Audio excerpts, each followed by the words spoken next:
Hello friends, स्वागत है आपका हमारे ही यूट्यूब चैनल डियर सर में। तो फ्रेंड, जैसा कि लास्ट वीडियो में हमने डिस्कस किए थे कंप्यूटर के मोस्ट इंपॉर्टेंट एमसीक्यूज़ जो मल्टीपल एग्जाम में आए हुए हैं, तो आज की वीडियो में हम डिस्कस करने वाले हैं नेक्स्ट इंपॉर्टेंट एमसीक्यूज़। तो मेरी आपसे रिक्वेस्ट है वीडियो को एंड तक देखें। तो आज की वीडियो का जो पहला क्वेश्चन आपकी स्क्रीन पर है, क्वेश्चन ये कह रहा है where are program and data to be use by computer available, कि कंप्यूटर के अंदर जो डेटा और प्रोग्राम होता है वो कहाँ पे आपको अवेलेबल होता है। ठीक है, तो जो फर्स्ट पार्ट है इसका वो प्रोसेसिंग यूनिट। प्रोसेसिंग यूनिट आपको पता है वो यूनिट होता है जो डेटा को प्रोसेस करता है या प्रोग्राम को प्रोसेस करता है। सेकंड पार्ट है हमारे पास आउटपुट। आउटपुट वो यूनिट होते हैं जो डेटा को डिस्प्ले करते हैं। ठीक है, option number third storage. Storage एक ऐसी प्लेस होती है, ऐसी बफर होती है कि जहाँ पे हम डेटा और प्रोग्राम को स्टोर करते हैं। और ऑप्शन नंबर फोर है वो हमारे पास है इनपुट डिवाइस। इनपुट डिवाइस वो डिवाइस होते हैं जिसकी हेल्प से हम डेटा को इनपुट करते हैं कंप्यूटर के अंदर। तो इस क्वेश्चन का जो राइट आंसर हमारे पास वो है option number third. Third is the right answer for question number 41।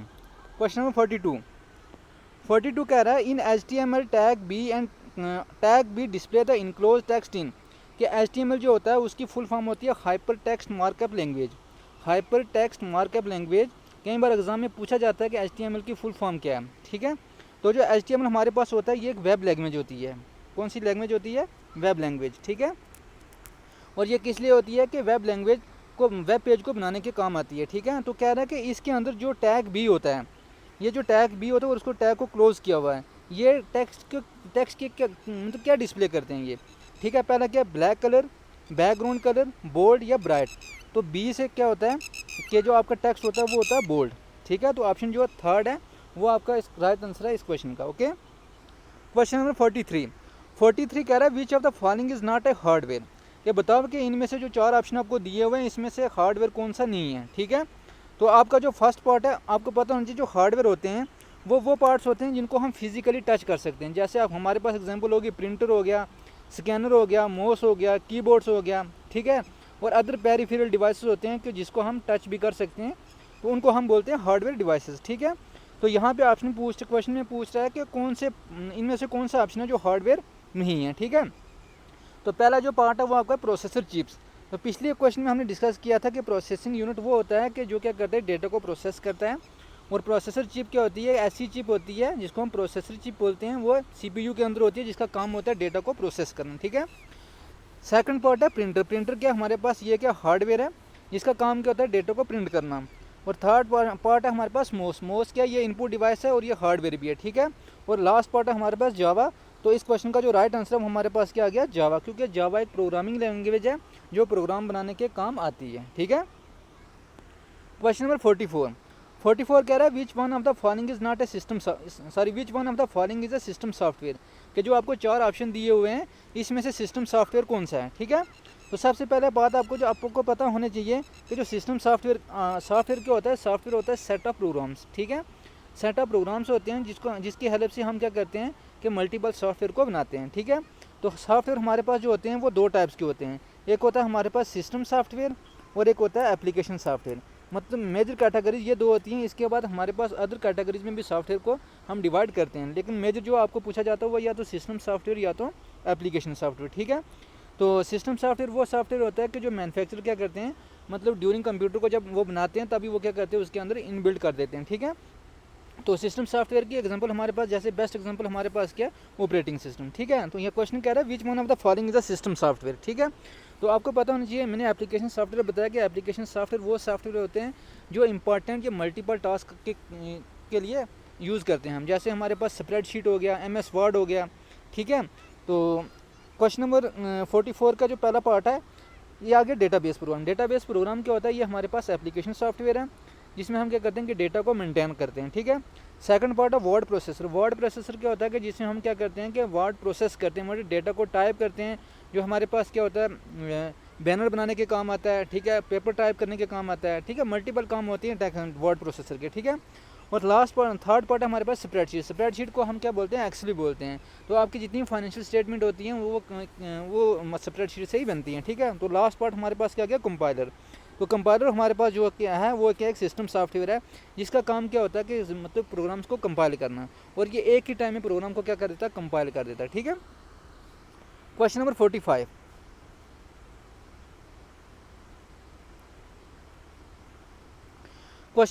कह रहा है हो इंट्रोड्यूस MMX टेक्नोलॉजी, हो इंट्रोड्यूस MMX टेक्नोलॉजी। आपको बताऊं कि जो MMX होता है ये एक क्या होता है, सिंगल इंस्ट्रक्शन होता है। क्या होता है, सिंगल इंस्ट्रक्शन। इसमें multiple instruction set designed by Intel. मतलब ये क्या है, कंपनी है किसकी, इंटेल एक कंपनी है जिसने ये टेक्नोलॉजी क्या किया था, इंट्रोड्यूस की थी। किसके लिए, फॉर प्रोसेसिंग के लिए, फॉर प्रोसेसर के लिए। तो MMX टेक्नोलॉजी है वो किसने यूज़ की थी, वो यूज़ की थी या इंट्रोड्यूस की थी किसने, इंटेल एक कंपनी उसने इंट्रोड्यूस की थी। ठीक है, तो इसका जो राइट आंसर हमारे पास वो ऑप्शन नंबर 4। ठीक है, आपने देखा होगा ये जो मैं क्वेश्चन आपके साथ डिस्कस कर रहा हूँ ये मल्टीपल एग्जाम में आए हुए हैं। तो मेरी आपसे रिक्वेस्ट है कि वीडियो को एंड तक देखें, और ये वीडियो आप अपने दोस्तों के साथ शेयर भी कर सकते हैं जो आपको नेक्स्ट एग्जाम जैसे JK SSB SSC multiple exam में ये क्वेश्चन आपको हेल्प कर सकते हैं। ठीक है, क्वेश्चन नंबर 46 क्या आ रहा है, where the propose Microsoft development centre in India to come up. कि जो माइक्रोसॉफ्ट सॉफ्टवेयर डेवलपमेंट सेंटर है तो इंडिया पे कहाँ पे है वो। ठीक है, तो इसका जो राइट आंसर है हमारे पास वो है ऑप्शन नंबर 3, हैदराबाद में इसका जो है वो सॉफ्टवेयर सेंटर है किसका, माइक्रोसॉफ्ट डेवलपमेंट सेंटर, जो कहाँ पे है इंडिया में, वो किस जगह पे है, हैदराबाद में। ठीक है, अब आ गया क्वेश्चन नंबर 47 क्या कह रहा है, IC chips for computer are usually made of. मैंने लास्ट वीडियो में भी डिस्कस किया था कि IC क्या होता है। IC हमारे पास होता है इंटीग्रेटेड सर्किट। कई बार एग्जाम में ये क्वेश्चन पूछा गया है कि IC की फुल फॉर्म क्या है। तो IC हमारे पास क्या है कि इंटीग्रेटेड सर्किट है। तो क्वेश्चन में पूछा था for computer are usually made of, कि कंप्यूटर के अंदर जो IC यूज़ होती है वो किससे बनी होती है। तो इसका जो राइट आंसर हमारे पास क्या होता है, सिलिकॉन। क्या होता है, सिलिकॉन। या फिर आपको ये क्वेश्चन इस तरीके से भी पूछा जा सकता है कि जो आपकी IC है ये कौन सी जनरेशन में यूज़ हुई है। तो जो IC है इंटीग्रेटेड सर्किट ये आपकी 3rd जनरेशन में यूज़ हुई। ठीक है, क्वेश्चन नंबर 48 क्या आ रहा है, to read a CD-ROM disc you need है। आपके पास जो CD-ROM डिस्क है, compact disc read only memory, इसकी फुल फॉर्म है। क्या एग्जाम में पूछ भी सकते हैं कि CD-ROM की फुल फॉर्म क्या है। तो हमारे पास होती है compact disc read only memory. अब ये कह रहा है कि इसको रीड करने के लिए आपको किस चीज़ की ज़रूरत पड़ती है। ठीक है, तो पहला ऑप्शन हमारे पास लेज़र बीम, नेक्स्ट है मैग्नेटिक नीडल, 3rd है साउंड कार्ड, 4th है ग्राफिक कार्ड। तो इसका जो हमारे पास राइट आंसर है वो है ऑप्शन नंबर 1। इसका आंसर क्या है, लेज़र बीम। लेज़र बीम की हमें ज़रूरत पड़ती है CD-ROM को रीड करने के लिए। ठीक है, क्वेश्चन नंबर 49 क्या रहा है, क्वेश्चन नंबर 49 कह रहा है, if you undergo a CAT scan then you have been subjected to. क्या अगर आप एक CAT कैट स्कैन होता है, क्या कह रहा है कि अगर आप वो उस मतलब वो कैट स्कैन करते हो, ठीक है, तो वो है क्या, कैट स्कैन है क्या। एक्चुअली जो कैट स्कैन होता है ये हमारे पास होता है कंप्यूटेड एक्सियल टोमोग्राफी। इसकी जो फुल फॉर्म है इंपॉर्टेंट है, कैट की फुल फॉर्म क्या है, computer axial AXIAL axial tomography. याद रखना ये काफ़ी इंपॉर्टेंट है, एग्जाम में पूछा जा सकता है कि CAT की फुल फॉर्म क्या है, कंप्यूटर एक्सियल टोमोग्राफी। ठीक है, ये स्कैन करने के लिए होती है। ठीक है, तो इसमें हम क्या करते हैं, एक्सरे वगैरह करते हैं। ठीक है, तो इसका जो हमारे पास राइट आंसर है वो राइट आंसर हमारे पास ऑप्शन नंबर 4 है, कंप्यूटराइज एक्सियल टोमोग्राफी। ठीक है, CAT की फुल फॉर्म क्या है, कंप्यूटराइज एक्सियल टोमोग्राफी। तो इसका जो राइट आंसर है हमारे पास क्या, ऑप्शन नंबर 4। ठीक है, क्वेश्चन नंबर 50 कह रहा है, MS PowerPoint is a software design to create. कि जो MS PowerPoint है आपका एक सॉफ्टवेयर है, MS PowerPoint। पिछले क्वेश्चन में मैंने डिस्कस किया था कि जो MS PowerPoint है वो हमारे पास दो मतलब एप्लीकेशन सॉफ्टवेयर है। हमारे पास 2 टाइप के सॉफ्टवेयर होते हैं, कि एप्लीकेशन और क्या होता है सिस्टम। तो MS PowerPoint हमारे पास एक एप्लीकेशन सॉफ्टवेयर है जो किसके लिए डिज़ाइन किया गया है। पहला ऑप्शन है इंटरनेट ब्राउज़र के लिए, सेकंड पार्ट है डेटाबेस के लिए, 3rd है टेक्स्ट डॉक्यूमेंट के लिए, 4th है मल्टीपल प्रेजेंटेशन के लिए। ठीक है, तो इसका जो हमारे पास राइट आंसर है वो है ऑप्शन नंबर 4। क्या जो MS PowerPoint होता है ये मल्टीपल प्रेजेंटेशन बनाने का काम आता है। एक्चुअली प्रेजेंटेशन क्या होता है कि जब आप बड़े बड़े हॉल्स में या बड़े बड़े ऑडिटोरियम में मतलब इतनी जनरेशन को या इतने लोगों को आप डेटा को रिप्रेजेंट करते हो, तो आपके लिए इम्पॉसिबल होता है कि आप अपने माइक से या अपने लैपटॉप से इसी तरीके से रेंडर होता है। तो आपको क्या करना पड़ता है, उसके लिए प्रेजेंटेशन बनानी पड़ती है। तो उस प्रेजेंटेशन के लिए आपको किसी सॉफ्टवेयर की जरूरत पड़ती है, तो वो सॉफ्टवेयर उसका नाम है MS PowerPoint। ठीक है, क्वेश्चन नंबर 51 क्या कह रहा है, information technology is a combination of. Information technology is a combination of. Information technology होती है वो किस मतलब उसके कम्बिनेशन में वो किसकी कंबाइन है, वो मतलब सारी इंफॉर्मेशन टेक्नोलॉजी होती है उसमें की कम्बिनेशन में क्या क्या आता है। पहला computing, business and communication, business internet and software,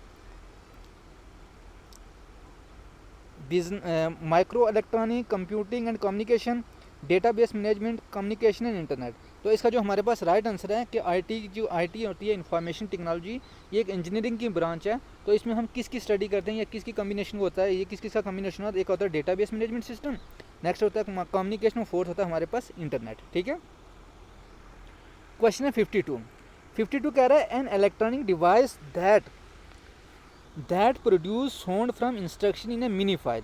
कि ऐसा डिवाइस बताओ कि जो साउंड प्रोड्यूस करता है इंस्ट्रक्शन से। इंस्ट्रक्शन मैंने आपको मतलब छोटी छोटी जो इंस्ट्रक्शन होती है वो क्या बनाती है, मैं set of instructions called programme. ठीक है, बहुत सारी इंस्ट्रक्शन क्या बनाती हैं, वो एक प्रोग्राम बनाती हैं। अब क्वेश्चन कह रहा है कि ना इलेक्ट्रॉनिक डिवाइस एक ऐसा डिवाइस है जो साउंड को प्रोड्यूस करता है from instruction in A mini file. Mini file के अंदर जो इंस्ट्रक्शन होती है उसे जो साउंड प्रोड्यूस करता है उसको हम क्या कहते हैं। ठीक है, तो इसका पहला पार्ट क्या हमारे पास, सिंथेसाइजर।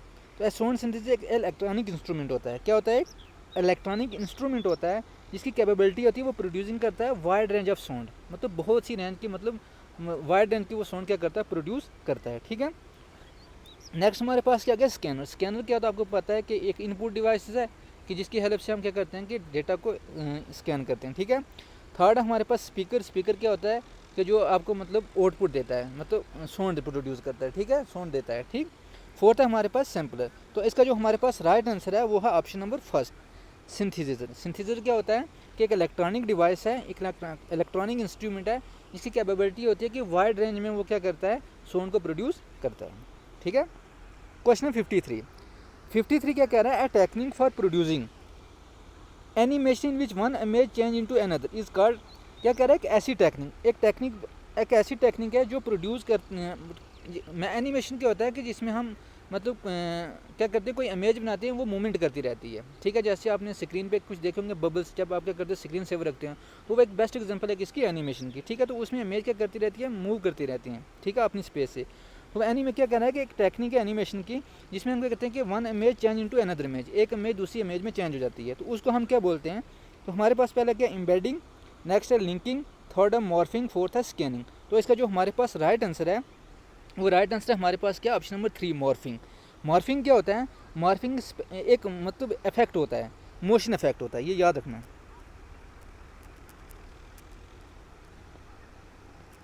मोशन इफेक्ट होता है किसके अंदर, एनिमेशन के अंदर। एनिमेशन टेक्निक के अंदर मोशन इफेक्ट होता है जिसके ज़रिए क्या होता है कि इमेज जो होती है वो चेंज होती रहती है। ठीक है, तो काफ़ी इंपॉर्टेंट क्वेश्चन है ये।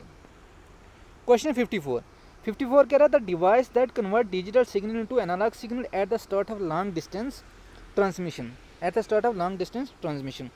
तो लास्ट क्वेश्चन ये कह रहा है कि एक ऐसा डिवाइस बताओ जो कन्वर्ट करता है डिजिटल सिग्नल को एनालॉग सिग्नल में।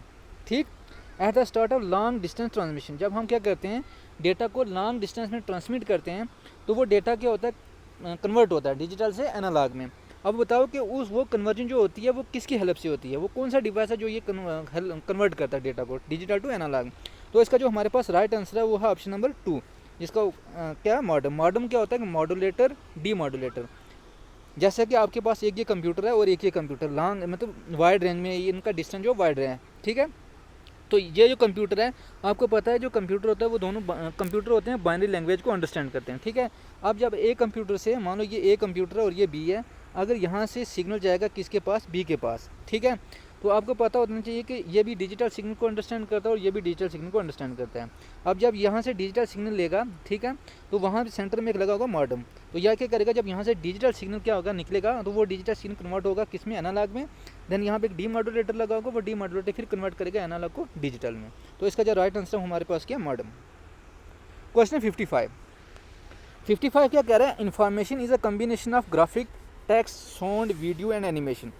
आपको मैं बात बताऊं कि जो इन्फॉर्मेशन होती है वो हमारे पास होता है प्रोसेस डेटा। याद रखना क्या होता है, प्रोसेस डेटा, काफ़ी इंपॉर्टेंट है। ठीक है, और जो हमारे पास डेटा होता है वो रॉ फैक्ट होता है। ठीक है, कोई भी डेटा हम रैंडमली ले लो, उसको वो ऑर्गेनाइज है, इनऑर्गेनाइज है, वो डेटा कहलाएगा। लेकिन जब हम उसको प्रोसेस करते हैं उसका एक जो मीनिंगफुल रिजल्ट मिलता है तो उसको हम क्या बोलते हैं, इन्फॉर्मेशन। अब ये क्या कह रहा है, जो information is a combination of किस चीज़, जो एक हमारे पास एक ग्राफिक है, टेक्स्ट है, साउंड है, वीडियो, एनिमेशन। ठीक है, जब इस सारे को हम कंबाइन करेंगे तो एक हमारे पास एक प्रोसेस इन्फॉर्मेशन मिलेगी। तो उस इन्फॉर्मेशन को हम क्या करते हैं, मल्टी फैक्ट, मल्टीमीडिया या मल्टी प्रोसेस। तो इसका जो हमारे पास राइट आंसर है वो क्या होता है हमारे पास मल्टीमीडिया। मल्टीमीडिया क्या होता है, एक ऐसी इन्फॉर्मेशन प्रोड्यूस करता है जिसके अंदर ये सारी चीज़ें होती हैं, जैसे ग्राफिक भी होता है, टेक्स्ट भी होता है, साउंड भी होता है, वीडियो भी होता है और एनिमेशन भी होता है। ठीक है। क्वेश्चन नंबर 56 क्या कह रहा है कि optical fibre are use in place of wire cables because कि जो ऑप्टिकल फाइबर है वो हम यूज़ करते हैं वायर केबल की जगह। तो क्यों यूज़ करते हैं, इसका रीज़न क्या है। ठीक है। They generate strong magnetic field, they do not generate magnetic field, they do not require boosting, they are more economical. तो ऑप्टिकल फाइबर क्या होता है, ऑप्टिकल फाइबर क्या होता है जो हम किसकी जगह यूज़ करते हैं, वायर केबल को मेटल वायर भी बोल सकते हैं। ठीक है। और ये आपको पता होता है किस लिए यूज़ होती है कि मतलब जो हम इंटरनेट कनेक्टिविटी के लिए होती है। ठीक है, इसके लिए यूज़ करते हैं। और इसमें जो इलेक्ट्रोमैग्नेटिक इंटरफेरेंस होती है वो भी कम होती है। ठीक है। तो इसका जो हमारे पास राइट आंसर है वो है option number 2, they do not generate magnetic field. ये मैग्नेटिक फील्ड को जनरेट नहीं करता। ठीक है। क्वेश्चन नंबर 57 क्या है ना, the name modem is dried from. पिछले ही क्वेश्चन में हमने डिस्कस किया है कि मॉडेम क्या होता है। तो मॉडेम की फुल फॉर्म मैंने बताई है आपको क्या होता है, मॉड्यूलेटर और डीमॉड्यूलेटर। तो इसका जो हमारे पास राइट आंसर है वो राइट आंसर ऑप्शन नंबर 4 क्या है, मॉड्यूलेटर और डीमॉड्यूलेटर। इसका काम क्या होता है, मैंने आपको बताया कि सिग्नल को कन्वर्ट करना होता है। ठीक है। क्वेश्चन नंबर 58 क्या कह रहा है, how much data does a standard floppy disk hold. First video में मैंने आपको बताया था कि जो फ्लॉपी डिस्क होती है उसका साइज़ क्या होता है। ठीक है। और वो कितना डेटा स्टोर करती है। ठीक है। फ्लॉपी डिस्क का जो स्टैंडर्ड साइज़ होता है हमारे पास, फ्लॉपी डिस्क हमारे पास ये क्या है, स्टोरेज डिवाइस है। ठीक है। तो इसका जो स्टैंडर्ड साइज़ होता है वो 3.5 इंच होता है। ठीक है, ये याद रखना। और इसका जो क्या कह रहा है, स्टैंडर्ड फ्लॉपी डिस्क जो डेटा को होल्ड करती है वो होती है 1.44 MB। लास्ट वीडियो में हमने डिस्कस किया था, वो काफ़ी बार एग्जाम में ये 2 क्वेश्चन पूछे गए हैं कि फ्लॉपी डिस्क का स्टैंडर्ड साइज़ कितना है या फ्लॉपी डिस्क कितना डेटा को होल्ड करती, कितने साइज़ का डेटा होल्ड करती है। ठीक है। क्वेश्चन 59 क्या है, कंसिडर द फॉलोइंग स्टेटमेंट। कि जो आपको स्टेटमेंट दी हुई है इनको कंसीडर करो, इसका राइट आंसर बताओ। राइट आंसर क्या है, एडम ऑब्सर ने produce the first portable computer. एक हमारे पास एक आदमी था जिसका नाम था एडम ऑब्सर ने, क्या उसने फर्स्ट पोर्टेबल कंप्यूटर को प्रोड्यूस किया था। सेकंड पर है आइन विलमिट, ये भी एक बंदा था जिसने क्या किया था, क्लोन शिप को क्या किया था, क्रिएट किया था। तो इसका जो हमारे पास राइट आंसर है वो है ऑप्शन नंबर थर्ड कि बोथ ए एंड बी दोनों क्या है, उन्होंने ये काम किए और इन्हें ये चीज़ें प्रोड्यूस की हैं। तो ऑप्शन नंबर 3 हमारे पास दोनों के दोनों क्या है, करेक्ट हैं। ठीक है। क्वेश्चन नंबर 60 क्या कह रहा है, इन computer what does RAM stand for. तो हमारे पास जो कंप्यूटर की मेमोरी होती हैं वो 2 टाइप की होती हैं, एक होती है प्राइमरी मेमोरी, दूसरी होती है सेकेंडरी मेमोरी। प्राइमरी मेमोरी को हम दूसरा नाम भी दे सकते हैं मेन मेमोरी। ठीक है। और जो सेकेंडरी मेमोरी होती है, तो अब सेकेंडरी मेमोरी, प्राइमरी मेमोरी जो होती है वो हमारे पास जो डेटा होती है वो शॉर्ट टर्म के लिए स्टोरेज करती है। ठीक है। तो कंप्यूटर जो क्या कह रहे हैं, कंप्यूटर के अंदर रैम क्या मतलब रैम की फुल फॉर्म क्या है। अब हमारे पास जो रैम है वो क्या, या तो प्राइमरी मेमोरी हो सकती है या फिर मेन मेमोरी हो सकती है। ठीक है ना, क्योंकि दोनों का नाम क्या है, सेम ही है। ठीक है। अब क्या कह रहे हैं, इसकी फुल फॉर्म क्या है, तो इसकी जो फुल फॉर्म है हमारे पास option number 3 random access memory. ये हमारे पास क्या होती है, एक वोलेटाइल मेमोरी होती है। वोलेटाइल का मतलब क्या है कि जब आप क्या कर रहे हो, कंप्यूटर के अंदर काम कर रहे हो। ठीक है। अगर आपने डेटा को सेव नहीं किया, आपने किसी फाइल को सेव नहीं किया और अनसर्टिनिटी वहाँ मतलब जब आप काम कर रहे होते हो तब लाइट चली जाती है, तो अगर आपने डेटा को सेव नहीं किया तो आपका डेटा लॉस हो जाएगा। तो इसलिए हम क्या करते हैं, रैम को क्या बोलते हैं, वोलेटाइल। तो फ्रेंड आज की वीडियो में इतना ही। तो अगर आपको ये वीडियो अच्छी लगी तो कमेंट बॉक्स में ज़रूर बताएं कमेंट करके कि कैसी थी आज की वीडियो। तो रिक्वेस्ट करता हूँ कि चैनल को सब्सक्राइब करें, अपने दोस्तों के साथ शेयर करें, वीडियो को लाइक भी करें। तो आज के लिए इतना ही, मिलते हैं नेक्स्ट वीडियो में नेक्स्ट इंपॉर्टेंट MCQs के साथ।